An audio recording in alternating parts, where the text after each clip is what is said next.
The exorbitant. Question of method. For me, there has never been an intermediary between everything or nothing. The intermediary is the midpoint and the mediation, the middle term between total absence and the absolute plenitude of presence. It is clear that mediacy is the name of all that Rousseau wanted opinionatedly to efface. This wish is expressed in a deliberate, sharp, thematic way. It does not have to be deciphered. Jean-Jacques recalls it here at the very moment when he is spelling out the supplements that are relinked together to replace a mother or a nature. And here the supplement occupies the middle point between total absence and total presence. The play of substitution fills and marks a determined lack. But Rousseau argues as if the recourse to the supplement here to Therese was going to appease his impatience when confronted with the intermediary. From that moment I was alone. For me there has never been an intermediary between everything and nothing. I found in Therese the substitute that I needed. The virulence of this concept is thus appeased, as if one were able to arrest it, domesticate it, tame it. This brings up the question of the usage of the word supplement, of Rousseau's situation within the language and the logic that assures to this word or this concept sufficiently surprising resources so that the presumed subject of the sentence might always say, through using the supplement, more, less, or something other than what he would mean voutrate dire. This question is therefore not only of Rousseau's writing but also of our reading. We should begin by taking rigorous account of this being held within prize or the surprise. The writer writes in a language and in a logic whose proper system, laws, and life his discourse by definition cannot dominate absolutely. He uses them only by letting himself, after a fashion and up to a point, be governed by the system. And the reading must always aim at a certain relationship, unperceived by the writer, between what he commands and what he does not command of the patterns of the language that he uses. This relationship is not a certain quantitative distribution of shadow and light, of weakness or of force, but a signifying structure that critical reading should produce. What does produce mean here? In my attempt to explain that, I would initiate a justification of my principles of reading. A justification, as we shall see, entirely negative, outlining by exclusion a space of reading that I shall not fill here, a task of reading. To produce the signifying structure obviously cannot consist of reproducing, by the effaced and respectful doubling of commentary, the conscious, voluntary, intentional relationship that the writer institutes in his exchanges with the history to which he belongs thanks to the element of language. This moment of doubling commentary should no doubt have its place in a critical reading. To recognize and respect all its classical exigencies is not easy and requires all the instruments of traditional criticism.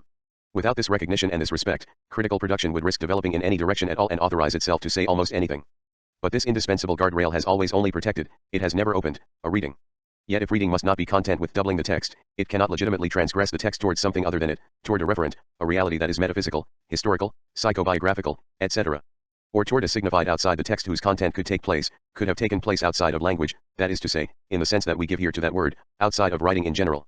That is why the methodological considerations that we risk applying here to an example are closely dependent on general propositions that we have elaborated above, as regards the absence of the referent or the transcendental signified. There is nothing outside of the text, there is no outside text, ilny apod a horse text j. And that is neither because Jean-Jacques' life, or the existence of Mama or Therese themselves, is not of prime interest to us, nor because we have access to their so-called real existence only in the text and we have neither any means of altering this, nor any right to neglect this limitation. All reasons of this type would already be sufficient, to be sure, but there are more radical reasons. What we have tried to show by following that dangerous supplement. The guiding line of the dangerous supplement is that in what one calls the real life of these existences of flesh and bone, beyond and behind what one believes can be circumscribed as Rousseau's text, there has never been anything but writing, there have never been anything but supplements, substitutive significations which could only come forth in a chain of differential references, the real supervening, and being added only while taking on meaning from a trace and from an invocation of the supplement, etc. And thus to infinity, for we have read, in the text, that the absolute present, nature, that which words like real mother name, have always already escaped, have never existed, that what opens meaning and language is writing as the disappearance of natural presence. Although it is not commentary, our reading must be intrinsic and remain within the text.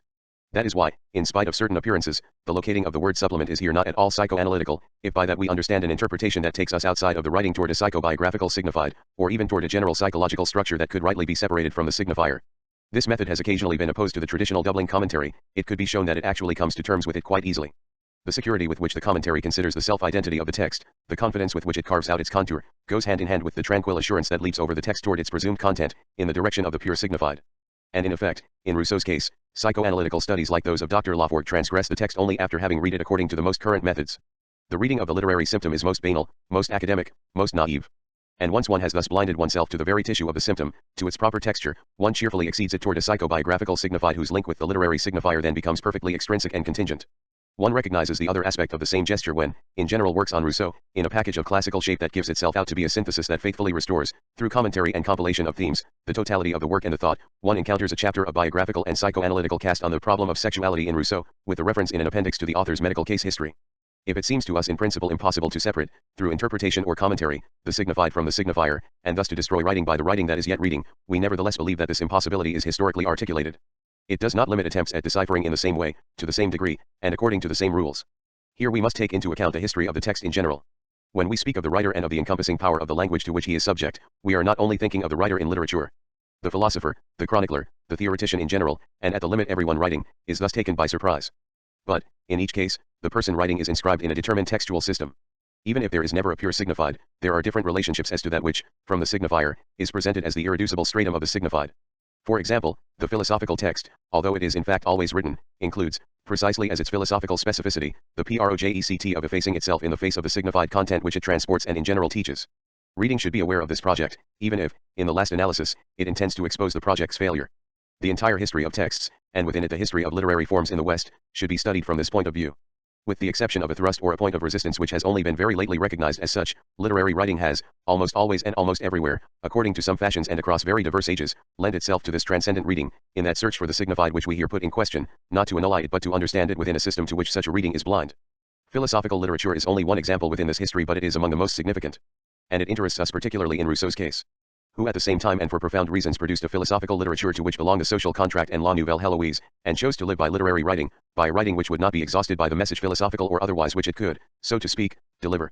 And what Rousseau has said, as philosopher or as psychologist, of writing in general, cannot be separated from the system of his own writing. We should be aware of this. This poses formidable problems. Problems of outlining in particular. Let me give 3 examples. 1.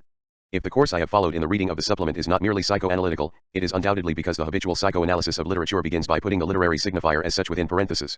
It is no doubt also because psychoanalytic theory itself is for me a collection of texts belonging to my history and my culture. To that extent, if it marks my reading and the writing of my interpretation, it does not do so as a principle or a truth that one could abstract from the textual system that I inhabit in order to illuminate it with complete neutrality. In a certain way, I am within the history of psychoanalysis as I am within Rousseau's text. Just as Rousseau drew upon a language that was already there and which is found to be somewhat our own, thus assuring us a certain minimal readability of French literature, in the same way we operate today within a certain network of significations marked by psycho. Dangerous supplement. Analytic theory, even if we do not master it and even if we are assured of never being able to master it perfectly. It is for another reason that this is not even a somewhat inarticulate psychoanalysis of Jean-Jacques Rousseau. Such a psychoanalysis is already obliged to have located all the structures of appurtenance within Rousseau's text, all that is not unique to it by reason of the encompassing power and the already there-ness of the language or of the culture, all that could be inhabited rather than produced by writing. Around the irreducible point of originality of this writing an immense series of structures, of historical totalities of all orders, are organized, enveloped, and blended. Supposing that psychoanalysis can by rights succeed in outlining them and their interpretations, supposing that it takes into account the entire history of metaphysics, the history of that Western metaphysics that entertains relationships of cohabitation with Rousseau's text, it would still be necessary for the psychoanalysis to elucidate the law of its own appurtenance to metaphysics and Western culture. Let us not pursue this any further. We have already measured the difficulty of the task and the element of frustration in our interpretation of the supplement. We are sure that something irreducibly Rousseauist is captured there, but we have carried off, at the same time, a yet quite unformed mass of roots, soil, and sediments of all sorts. 2. Even supposing that Rousseau's text can be rigorously isolated and articulated within history in general, and then within the history of the signed supplement, one must still take into consideration many other possibilities. Following the appearances of the word supplement and of the corresponding concept or concepts, we traverse a certain path within Rousseau's text. To be sure, this particular path will assure us the economy of a synopsis. But are other paths not possible? And as long as the totality of paths is not effectively exhausted, how shall we justify this one? 3. In Rousseau's text, after having indicated by anticipation and as a prelude the function of the signed supplement, I now prepare myself to give special privilege, in a manner that some might consider exorbitant, to certain texts like the essay on the origin of languages and other fragments on the theory of language and writing. By what right? And why these short texts, published for the most part after the author's death, difficult to classify, of uncertain date and inspiration? To all these questions and within the logic of their system, there is no satisfying response. In a certain measure and in spite of the theoretical precautions I formulate, my choice is in fact exorbitant. But what is the exorbitant? I wish to reach the point of a certain exteriority in relation to the totality of the age of logocentrism. Starting from this point of exteriority, a certain deconstruction of that totality which is also a traced path, of that orbis, which is also orbitary, orbita, might be broached. The first gesture of this departure and this deconstruction, although subject to a certain historical necessity, cannot be given methodological or logical intra-orbitary assurances. Within the closure, one can only judge its style in terms of the accepted oppositions. It may be said that the style is empiricist, and in a certain way that would be correct. The departure is radically empiricist. It proceeds like a wandering thought on the possibility of itinerary and of method. It is affected by non-knowledge as by its future, and it ventures out deliberately. I have myself defined the form and the vulnerability of this empiricism. Here the very concept of empiricism destroys itself. To exceed the metaphysical orb is an attempt to get out of the orbit, orbita, to think the entirety of the classical conceptual oppositions, particularly the one within which the value of empiricism is held, the opposition of philosophy and non-philosophy, another name for empiricism, for this incapability to sustain on one's own and to the limit the coherence of one's own discourse, for being produced as truth at the moment when the value of truth is shattered, for escaping the internal contradictions of skepticism, etc. The thought of this historical opposition between philosophy and empiricism is not simply empirical, and it cannot be thus qualified without abuse and misunderstanding. Let us make the diagram more specific. What is exorbitant in the reading of Rousseau? No doubt Rousseau, as I have already suggested, has only a very relative privilege in the history that interests us. If we merely wish to situate him within this history, the attention that we accord him would be clearly disproportionate. But that is not our intention. We wish to identify a decisive articulation of the logocentric epoch. For purposes of this identification, Rousseau seems to us to be most revealing. That obviously supposes that we have already prepared the exit, determined the repression of writing as the fundamental operation of the epoch, read a certain number of texts but not all of them, a certain number of Rousseau's texts but not all of them. This avowal of empiricism can sustain itself only by the strength of the question. The opening of the question, the departure from the closure of a self-evidence, the putting into doubt of a system of oppositions, all these movements necessarily have the form of empiricism and of errancy.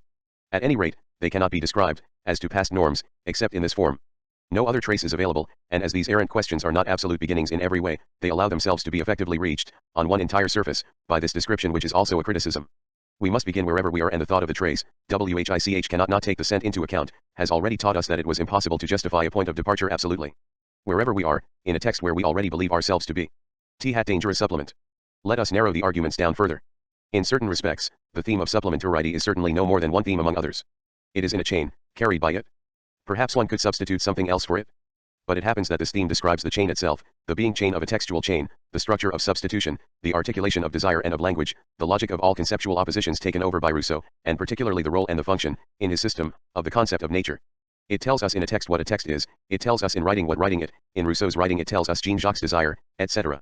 If we consider, according to the axial proposition of this essay, that there is nothing outside the text, our ultimate justification would be the following: the concept of the supplement and the theory of writing designate textuality itself in Rousseau's text in an indefinitely multiplied structure, an abîme in an abyss, to employ the current phrase. And we shall see that this abyss is not a happy or unhappy accident. An entire theory of the structural necessity of the abyss will be gradually constituted in our reading. The indefinite process of supplementarity has already infiltrated presence, already inscribed there the space of repetition and the splitting of the self. Representation in the abyss of presence is not an accident of presence, the desire of presence is, on the contrary, born from the abyss, the indefinite multiplication, of representation, from the representation of representation, etc. The supplement itself is quite exorbitant, in every sense of the word. Thus Rousseau inscribes textuality in the text. But its operation is not simple. It tricks with a gesture of effacement, and strategic relations like the relationships of force among the two movements form a complex design. This design seems to us to be represented in the handling of the concept of the supplement. Rousseau cannot utilize it at the same time in all the virtualities of its meaning. The way in which he determines the concept and, in so doing, lets himself be determined by that very thing that he excludes from it, the direction in which he bends it, here as addition, there as substitute, now as the positivity and exteriority of evil, now as a happy auxiliary, all this conveys neither a passivity nor an activity, neither an unconsciousness nor a lucidity on the part of the author. Reading should not only abandon these categories, which are also, let us recall in passing, the founding categories of metaphysics, but should produce the law of this relationship to the concept of the supplement. It is certainly a production, because I do not simply duplicate what Rousseau thought of this relationship. The concept of the supplement is a sort of blind spot in Rousseau's text, the not seen that opens and limits visibility. But the production, if it attempts to make the not seen accessible to sight, does not leave the text. It has moreover only believed it was doing so by illusion. It is contained in the transformation of the language it designates, in the regulated exchanges between Rousseau and history. We know that these exchanges only take place by way of the language and the text, in the infrastructural sense that we now give to that word. And what we call production is necessarily a text, the system of a writing and of a reading which we know is ordered around its own blind spot. We know this a priori, but only now and with a knowledge that is not a knowledge at all.